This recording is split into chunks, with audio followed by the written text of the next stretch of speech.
Voilà, comme nous avions dit depuis le dimanche, que la RDC va recevoir le président israélien, M. Isaac, bon, son nom hébreu là, je ne sais pas comment prononcer, mais sachez qu'il est bel et bien à Kinshasa. Il a été accueilli aujourd'hui à l'aéroport d'Indul par le président de la République lui-même, président Félix Antoine Tshisekedi Tshilombo, qui a fait son déplacement de la cité de l'OIA jusque là-bas au niveau de Ndili, place où il y a Kenekoyamba, homologue israélien, M. Isaac. Mais, Bandeko, Boyabake, ce n'est pas facile. Pendant qu'Azali Koyamba, le président israélien, Awana Congo, Boyabake, na niveau, il y a Rwanda, Motezali Kopela. Motezali Kopela parce que Biliaki Bango Bikoki, Nyonso Babongisaki contre le Congo, est tourné contre Bangomoko. Ça, c'est le temps de Dieu, le temps de la victoire. C'est-à-dire, Matata, donc, Boyebake, Lumbe Pena Bandi, na niveau ya Rwanda. Lumbe Bandi, na niveau ya Rwanda. Mais, avant d'entamer cette actualité du Rwanda, de l'Est et partout, Nalingaki n'a signifié bino ce qu'il a eu à dire. En un seul mot, pour comprendre combien Tozali Nakati a victoire Yamakambo. Président Isaac Bakenaki Koyambalelo par président Félix Tshisekedi, il a dit ceci. Alors que nous saluons l'engagement des États-Unis dans la résolution de la crise entre la RDC et le Rwanda. Et j'affirme qu'il serait préférable que la tension internationale se concentre sur ces conflits que de rester fixé de manière excessive sur Israël. La guerre a quitté la dimension cette dimension de la guerre, c'est une dimension qui doit être reconnue sur le plan international, que le Rwanda nous a fait la guerre et que au Congo, nous sommes en mesure de riposter à n'importe quel moment sans attendre l'appui de qui que ce soit. Effectivement, c'est ce qu'il dit.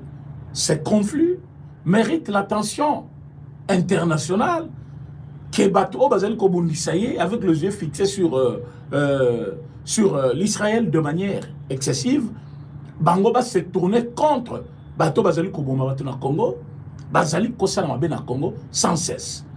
Mais présence na Ezali ko signifie nini awa na Congo. Bande Koboyebi armée ya Israël. Boyebi yango bien. Même si ces derniers temps, c'est l'Amérique qui appuie, c'est l'Amérique. L'Amérique a appuyé Bango parce que Bazaka a un partenariat.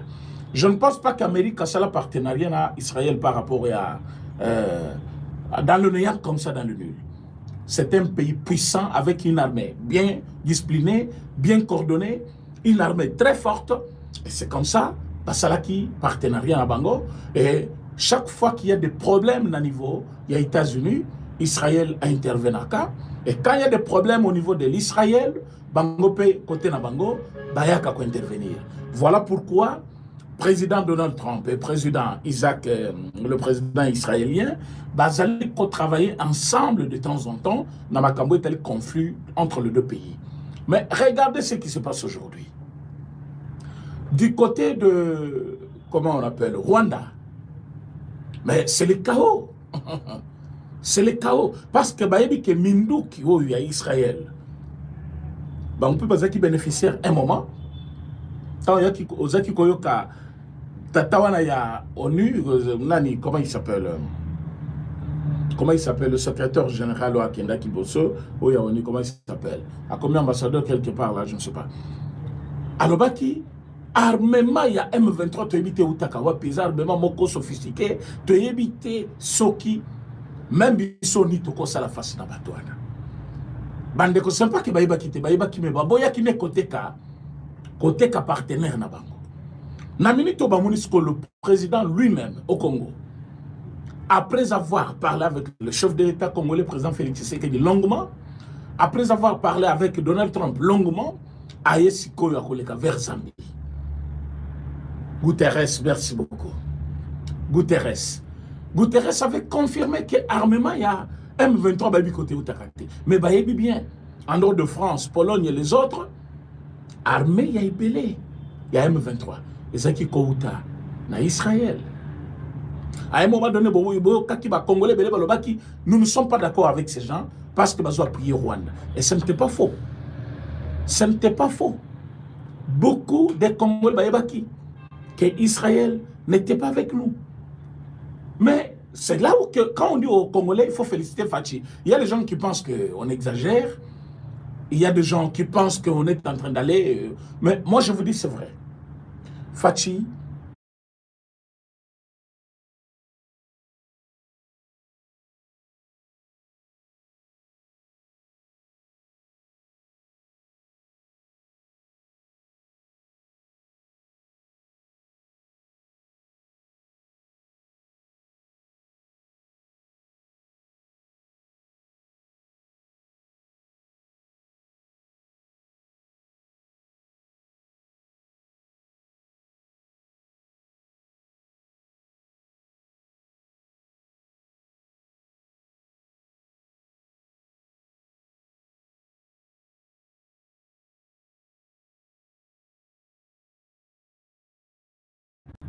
a fait de nos ennemis nos partenaires aujourd'hui.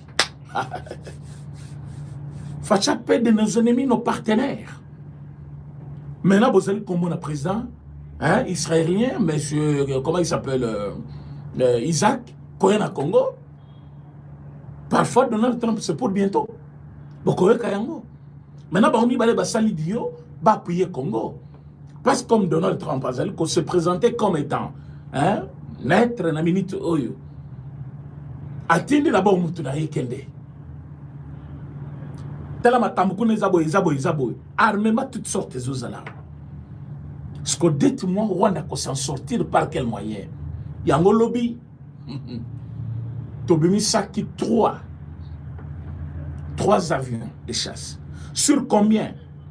Naboy Kolexabino photo. Te sommes belé. Ah oui. Nabi te sommes avions belé.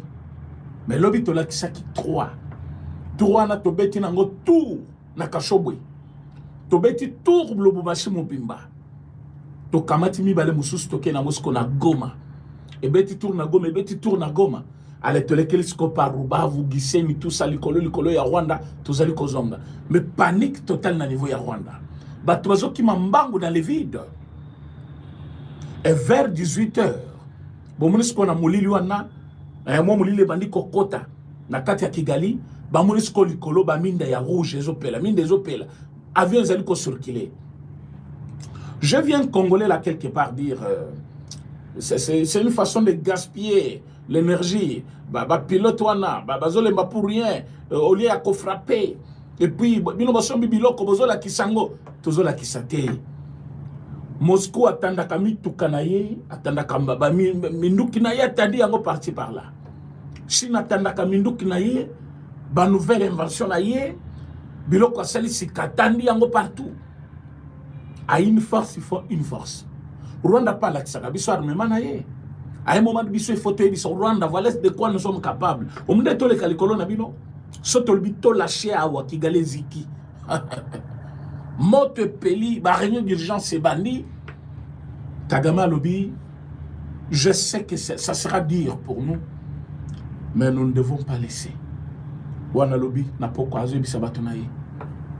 Je sais que ça sera dur pour nous, mais nous ne devons pas abandonner. Nous devons continuer à lutter jusqu'à notre dernier souffle. Batuni, mais pourquoi tu dis ça? À lobby, la menace que nous avons, ce n'est pas des moindres menaces. Si Bino Boyebi Angote, Boyeba qui avec le temps, Tokozala, un pays très vulnérable encore. Tu sais que dit a beaucoup acheter des armes. C'est pour nous combattre. Même si vous le voyez en train de passer tout ce temps qu'il passe avec nous, dans un dialogue par-ci par-là, il prépare la guerre. Wana Paul Kagame zo bisabatuna ilobi. Maintenant, à un côté, la psychose à Internet, dans mon tweet, il y a monsieur, comment il s'appelle,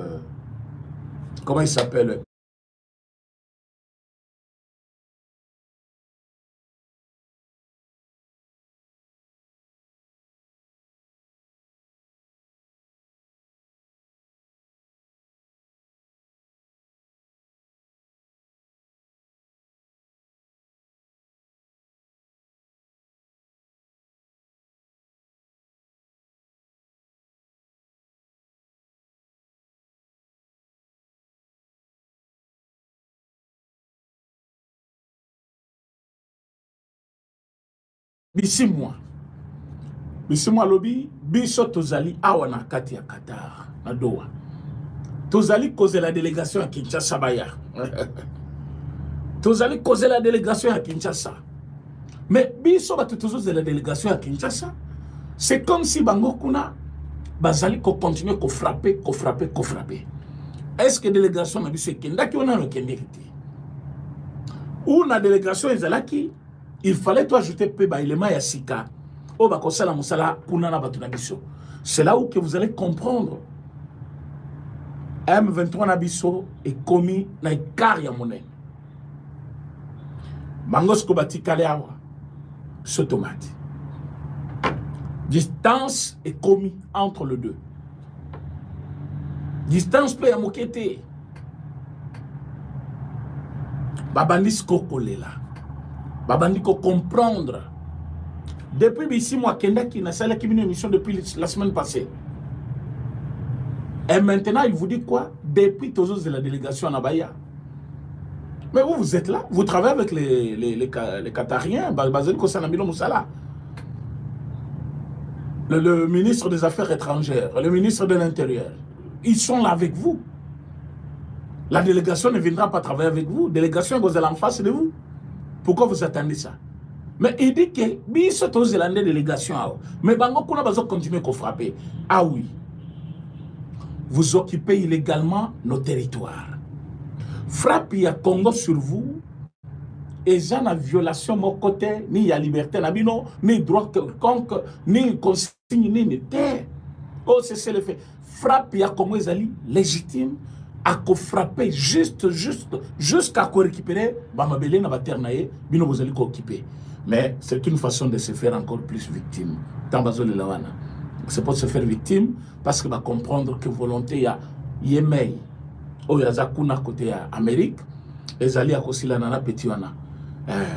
Donc nenga zawana azali kotambula mutu wana sokinyo se Cécile akomi kopakula ba nani ya noir pour comment donc boyi bokende ko comprendre directement moment ni Paul Kagame azali ko vivre pour na moni pe bato akatumbi lobi ba bisi ba communiquer on a kashobo eloko ezate ba vieux comme koleka chaque jour les autres saladin te bisa kibino que nous avons le droit ya ko contrôler partout boye ba ke kuna liboso ya kashobo place ndako na izali wana état-major moko ya monene za wana ya armée mouvement nyonso bazo sala tozoyeba tout ce que vous voulez faire nous sommes au courant même Bachibangoyo. Vous voyez le chef de l'État en train de faire les choses parce que aux la province nanga on cite Tchibango dans un dossier de 5 millions de dollars. Il y a un monsieur chinois là quelconque. Bon, moi je ne confirme rien ici. Je n'ai pas encore le dossier en main. Vous savez que quand moi j'ai le dossier, je viens l'expliquer, c'est avec fierté. Je n'ai pas eu encore ce dossier-là. Et je ne m'intéresse même pas. Parce que ça ne m'intéresse pas trop. Si c'était un dossier sécuritaire, les lois nationales il va donner.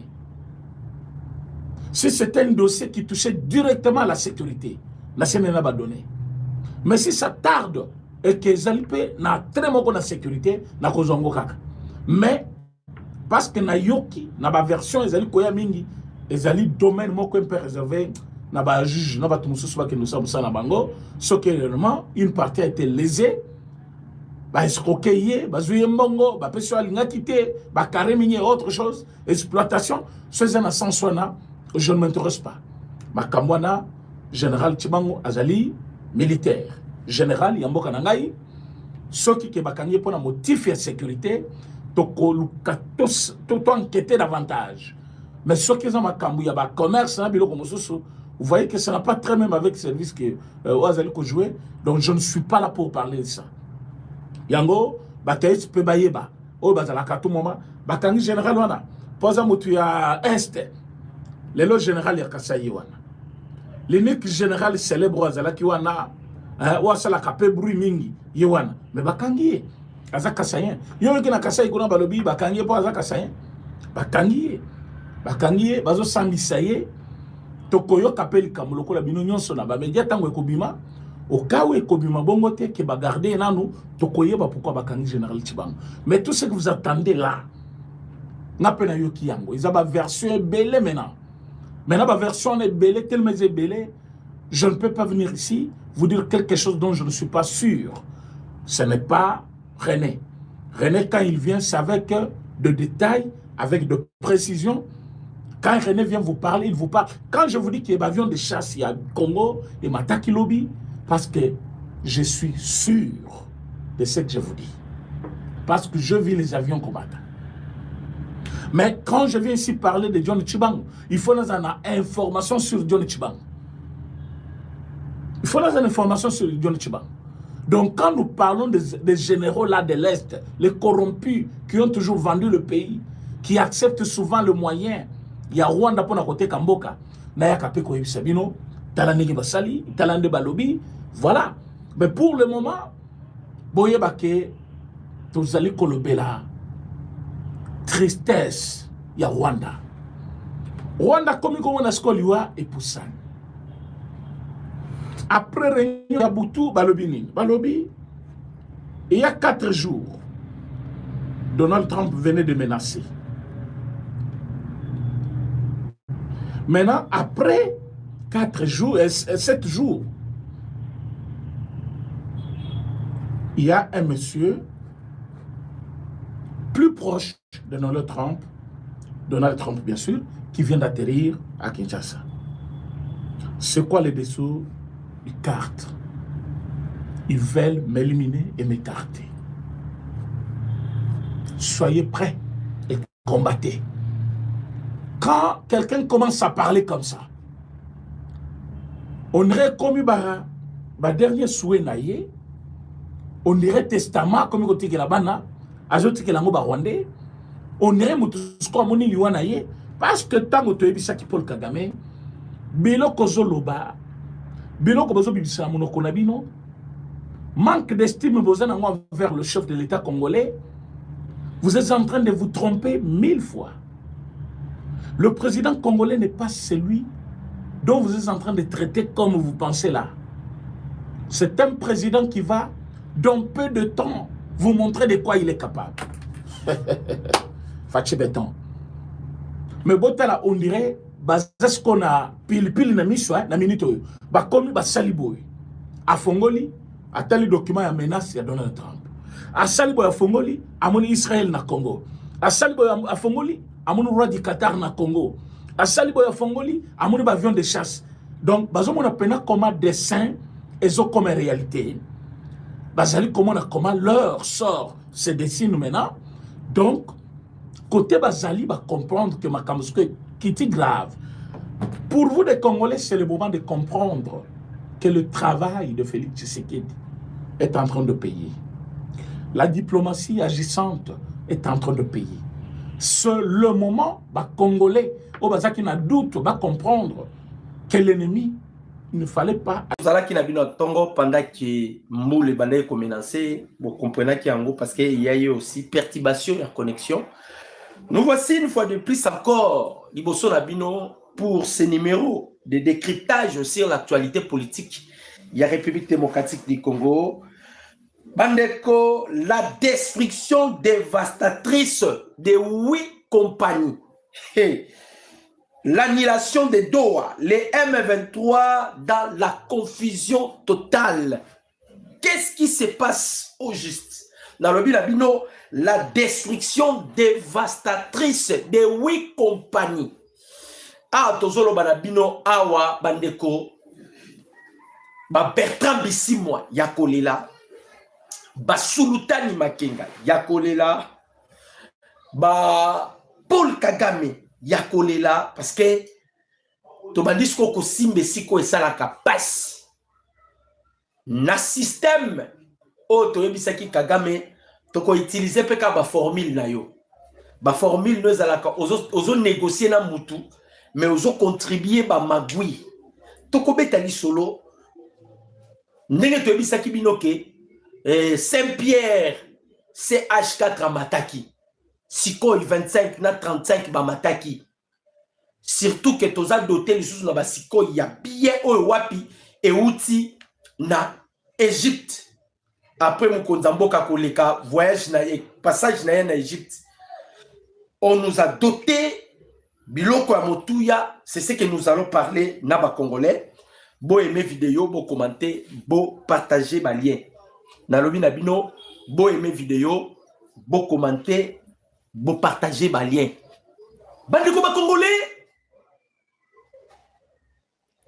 Awawa, le chef de l'État a fait décision là. J'espère que Bouti Kolanda Patrick Mouyaya Aouti Kosala communiqué Olivier Nduringuerero alingi ko ternir to ko pervertir sens ya communication ya Patrick Mouyaya o alinga ki kosala na cadre kaka ndenge tolobaka ya guerre médiatique. Paul Kagame a utilisé ba armée numérique na ye pour désorienter aussi le peuple congolais avec des fausses informations. En gros et en détail. Mais c'est mon mingi tozana yango par rapport à résultat aux Ezosalamana Est de la République.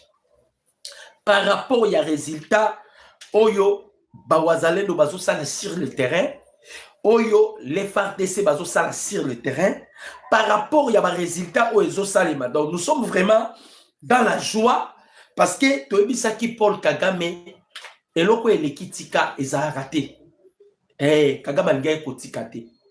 Et loko elekitika eza raté Kagame ngai kotika te. Bandeko ba congolais, nazo rendre hommage et pas il y a un grand homme. Hommage nazo rendre pas il y a un grand homme, le président Évariste Ndayishimiye. Soki bomoni ba Rwandais bazo finga Évariste Ndayishimiye. Le président Évariste Ndayishimiye ou le général Neva Aouti Kokwei sa plan moko ya babeba Rwandais batiaki sur la table contre la République démocratique du Congo. Nalobaki na bino ezana deux pays oyo ba Rwandais bandai ko viser déjà. Deux pays où ils allaient qui cible il y a ba multiple ba attaque ba assaut. Au Rwanda, il faut utiliser la cible qui deux pays. Ces deux pays, ils ont qui la bouclier la République démocratique du Congo. Ce qui Kagame a réussi à pénétrer ces deux pays, directement Kagame a koyi ko kotamba moko na Grand Katanga. Toujours ko informer binoke ba Rwandais déjà ba kotaki na Katanga. Ba Rwandais ba kotaki na ba Butembo. Rwandais bakotaki na ba Beni. Ils avaient déjà infiltré à l'aide du mixage na brassage au moni lelo Kagame azobeta mutu que le chef de l'État vient d'annuler tout ce qui vient de se passer na Doha. Na lobi na bino, tout ce qui vient de se passer par l'ordonnance présidentielle tokobeta lisolo. Mais problème ezalaki nini bandeko ba congolais. Problème na bango ezalaki soki bazui kaka accès kaka à travers Burundi. Donc on a Kagame, il gire que par les grands Katanga. Kagame a géré que par les grands Katanga. C'est-à-dire, nous avons un dernier virage. Virage au Toza et Zaya Souka. Soit on se libère avec l'empire Imatuti, n'a pas plan machiavélique na bango, soit Totika liba esclave pour toujours. Et ont dépendre na biso. Pour que tout se libérer et Sengela qui peut à la tête de ce pays, un président raisonnable, un président qui peut faire face à l'atrocité, face à la sur le plan machiavélique, et Zalaki na messa. Alors, Ndenge Kagame a pénétré qui déjà Butembo, Beni, ti déjà là Katanga, Grand Katanga, Bazalaki, Batikalaki na ici Moko, ou Ezalaki. Arme fatale là-bas. Il nous faut réussir. Kuna bango na ici wana directement au Grand Katanga. C'était Bujumbura, Burundi. Tangu Paul Kagame aille vers atindi délégation ba IM23 qui n'est pas mona Évariste Ndayishimiye au hasard ami fidèle atalisi fidélité na ye atalisi bolingo na ye na République démocratique du Congo. Ndayishimiye a boyi. Au nom Ndayishimiye faut longola ba militaire parce que Ndayishimiye esi comprenaki idée à Kagame. Tellement comprenaki idée à Kagame, qu'est-ce que Ndayishimiye a fait? Ndayishimiye a zui kaka nini Kamanyola. A bloqué kaka Kamanyola. A bloqué kaka Kamanyola. Parce que Kamanyola est en bifurcation. Ceux qui ont accès à Kamanyola, même Bujumbura, et cause à la danger. Et Evariste Ndayishimiye savent bien que pour Paul Kagame, Akenda plus loin que le cabaret de Tabara a financé Bango Mbongo pour battre un coup d'État na Rwanda. Et pardon, na Burundi. Alors, lorsque Kagame a délégué Batu, Ndayishimiye a boyaki. Bandeko chose étonnante. On est bouleversé même Bissot. On a vu le président français Emmanuel Macron. Atindi Batouba qui n'est pas mon Ndayishimiye. Ça n'a pas marché. Emmanuel Macron yemo quoi s'est déplacé pour aller voir Ndayishimiye. Beaucoup de propositions à français. Emmanuel Macron a yepo aluka abongi sa relation entre le Rwanda et le Burundi. Emmanuel Macron, il est allé voir Ndayishimiye à garantir Ndayishimiye na ba sécurité nyonso. Ebisi Ndayishimiye yo permettre pesa biso kaka passage. Toko sécuriser yo na nyonso. Toko détruire yo na nyonso. Et wana na oloba c'est Emmanuel Macron. Mais ce qui me fait mal les animes, gouvernement congolais jusqu'à présent, que fait l'ambassadeur français en République démocratique du Congo? Que fait l'ambassadeur français en République démocratique du Congo? Il faut utiliser une méthode de Paul Kagame. Kagame est en Abébana na Belge. À Kendaki gauche et droite. Kagame a chassé tous les Belges. Tous les diplomates belges au Rwanda. Kagame a bengana ki bango. Biso pas ces que tous monde na français jusque là. Il continue à soutenir le Rwanda. La France n'est pas prête à abandonner le Rwanda. Pourquoi? Les intérêts de France na Mozambique est protégé par l'armée rwandaise. L'intérêt de la France na Mozambique, c'est l'armée rwandaise qui protège Kango. Donc ils sont allés voir Ndayishimiye, garantir Ndayishimiye. Okozala boye, magbe, kozala teni, tout cela. Maintenant, ce qui Ndayishimiye n'est pas ça qui moutumabe. Il pouvait aussi céder. Le général Neva a refusé. La raison pour laquelle vous voyez les Rwandais qui insultent le président Ndayishimiye, bazo finga e pambate. Muto aza obstacle, il y a plan machiavélique, il y a Paul Kagame. Parmi les présidents Tozana Bango, nakati ya Afrikawa. Evariste Ndayishimiye, na président ya Tanzanie, o a sengi kutu mokonzambo kalobi kite EAC là-bas. EAC za na poche ya Kagame. En soi, bandeko, na lo bakango mais des fois, il faut to memela kabino basango. On vous donne des informations. Toko sabino teto ebi sabino. Jusque là, il y a encore des multinationaux qui continuent à soutenir Paul Kagame. Vous devez le savoir. Il y a encore des Européens qui vont continuer à soutenir Kagame. Combat des années. On a allé revoir les choses avec les États-Unis. L'Europe ne se retrouvera pas. Na pété la bino lisolo y a ba globaliste. Ils ont peur. Une fois les accords signés avec la République démocratique du Congo et les États-Unis, ba France déjà, ba au monde a déjà souka na bango ekozala mabi. Voilà pourquoi balobi vaut mieux ba continuer ko soutenir Paul Kagame. Je m'excuse. Kagame a créé na Conakry. Mais Conakry wana.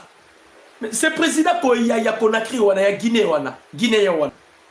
Banani batie wana sont pas des Français. Batie wana ba Français. Ba sala coup d'état pour battre wana. Moi ba Français. Donc jusque là, la France continue toujours à soutenir Rwanda. Bakeye pas Ndayishimiye. Il cherchait à convaincre Ndayishimiye ou à séduire Ndayishimiye.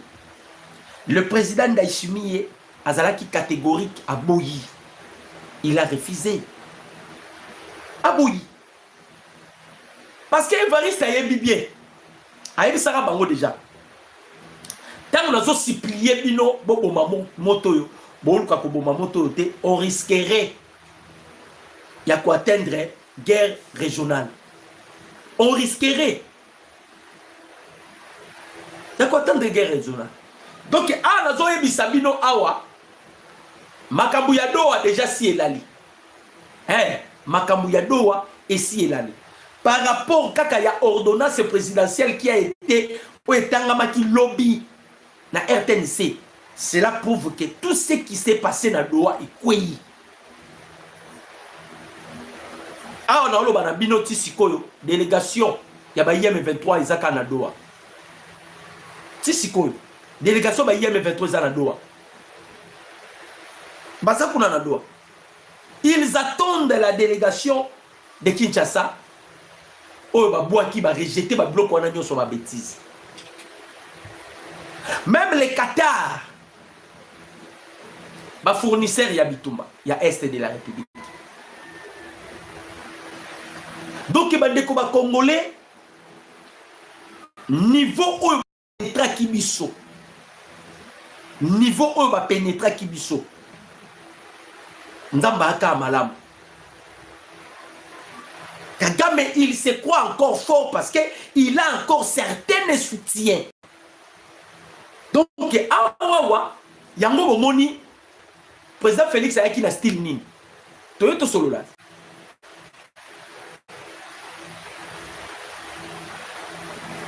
Donc, sur les actes que tu solo li. Ce qui a compromis les actes de continuer Bitumba, c'est ce qui a fait que l'Obit a détruit 8 compagnies. Oh, ils ont été frappés, lobby. 8 compagnies. Et ça qui détruit.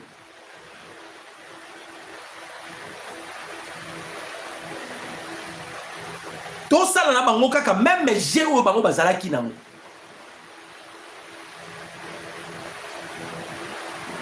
J'ai bazala nango zarani. Donc tu as négocié. Kaka mazo koti sarabatu azo renforcer azo sur ma position. Surtout ba IM23 bomonyo yo. Si siko bazo lela kaka to signer accord ya paix, to signer accord ya paix. Tant ba osenga to signer accord ya paix. Et ça parce qu'ils sont en état de faiblesse et puis baza en difficulté. Difficulté za no makambu ya financement bongo. Mbongo eloko zo lia bango. Financement ya bongo. Donc, Mousselo Bango Bazoa Yangoana.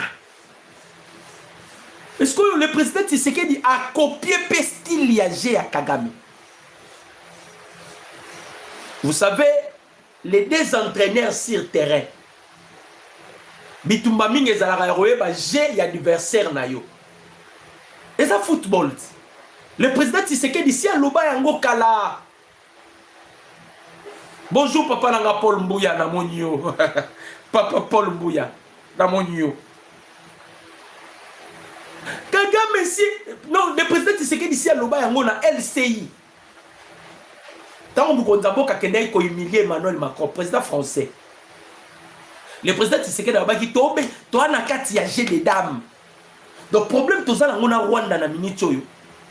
Bandeko. Et ça, Bitumba y a des entraîneurs. Oh, on a besoin de style de GR. Oh, on a besoin de style de GR. Mais n'engue makamozo kende pas la biso parce que biso tozali kolo mabele.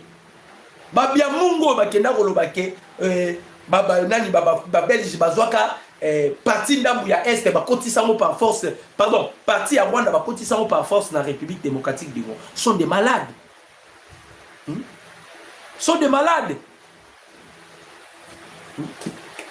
Sont des malades. Et ça là qui plan au bango bataki na mesa. Mais ce que tu komi ko kena bango bongo. To kei to solo li na bango na doa. So kaka blocage moko bini. Na ba revendication to zongi a to beti. C'est ce qui a fait que lobi to beti bandeko 8 entrées, 8 compagnies, 8 tout détruire. Je vais expliquer aussi ma rôle de compagnie Wana. Vous savez bien qu'ils ont créé un gouvernement parallèle. Va créer un gouvernement parallèle et ce gouvernement parallèle qui gère ces entreprises-là, ma compagnie Wana. Ne gère pas yango. Gouvernement parallèle au Basala, ne gère pas l'entreprise Wana. Bandeko, ah, le président Tshisekedi a mobile. Boyo kananu. Boyo aimé vidéo, boyo commenter, boyo partager. Boyo kananu. Nengeto, mukonzambo kabandi ko anile nanu. Mukonzambo kabandi ko anile boyoka. Aïe aïe aïe aïe aïe. Makamoza somo.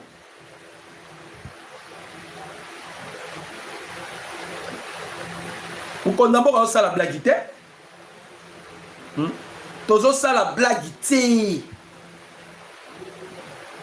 Ah, bah, Kagame Baza comme il est là. Ah, mais tu sais que yo. Qu'est-ce que nous devons faire? Et ça blaguité. Les chefs de l'État, de plus en plus, ils ont comme puissant. De plus en plus, ils ont là, c'est qu'ils ont comme puissant. De plus en plus, ils ont là, c'est qu'ils ont comme puissant. Kagame Kanisa, qu'on dirait que tu as même, tu as kendenaye, a vu vertige. Vous avez vertige à Zuyani. Yozoloba, ozo contrôle ya est, on dirait est, on est à Ramabele na yo. Que certaines décisions que nous devons prendre, biso, ba Congolais, to besoin de décision la biso, Kagame, aya cause la biso ba décision. Vous blaguez avec le peuple congolais. Et ça est sous Bongote. Vous blaguez avec le peuple congolais. Force ne ba Simba qui est, ba Israélien, Bangola to récupérer Bangoti. Kagame a été soutenu par les Israélites. Peut-être Batobele va éviter. Les Israéliens de Simba qui est. Dieu merci. Batoroka Bazaki Simanaye. Bakomi Kolongwa. Et tout le monde a déjà chute libre. Et tout le monde a mis sur la biso parce que Amata Kita. Ceux qui te permettent qu'on paie ça y espace. Kagame Ngara Tambola Nicolas Bazolo Nabiso. Kagame Ngara faire du n'importe quoi. Et reste que le président Tshisekedi Aloba qui plus rien ne sera comme avant. Plus rien ne sera comme avant. Et c'est ce que nous voyons aujourd'hui. Bon aimer vidéo, bon commenter, bon partager. Bon aimer vidéo, bon commenter, bon partager. Ah, Paul Kagame, okolela yo nanani. Okolela yo nanani. Olivier Nduringera azolela. Nduringerero alobi boye. Makambo to solola ki na Washington na Doha. C'est ce que aussi to solola ki na Washington. Ezala kinde intégration économique régionale qui a été déjà éprouvée et paraphée par les deux parties ainsi que par le médiateur américain. Sincèrement, je pense qu'il est grand temps que les porte-parole du gouvernement de Kinshasa cessent de désinformer en permanence le peuple congolais ou le public congolais qui ont besoin de la vérité sur l'application de l'accord de paix en cours. Vous parlez sur l'application de l'accord de paix. L'accord de paix que Paul Kagame dit que il y a accord moro, il y a la malhonnêteté dans le accord wana. Biso to kondi makoro wana te. Il y a la malhonnêteté na kati. On ne peut jamais se fier na accord wana. C'est ce que Paul Kagame dit, non? Mais awa sikoyo bango ba oli na ba vande lango. Pas vande lango. Bandeko. Le président Tshisekedi ici à Lobaki, on ne se laissera pas faire. On ne se laissera pas faire. Mouya Yalobi, dialogue nyonso. Et pardon, les chefs de l'État, avant qu'ils se rendent aux États-Unis, il faut d'abord les Goma et les Bukavu soient libérés. Ndenge Kagame apesaki ba principe na ye, ba condition na ye, apesaki ba condition. Il a droit aussi, il est libre. Il y a repesa ba condition na ye. Biso pe tozongi sele na ba condition. Ba FDLR pe bangola ba osenga ye.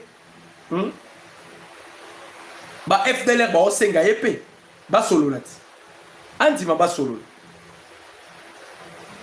Ils avaient planifié ba makambo nyonso. Tel ba français.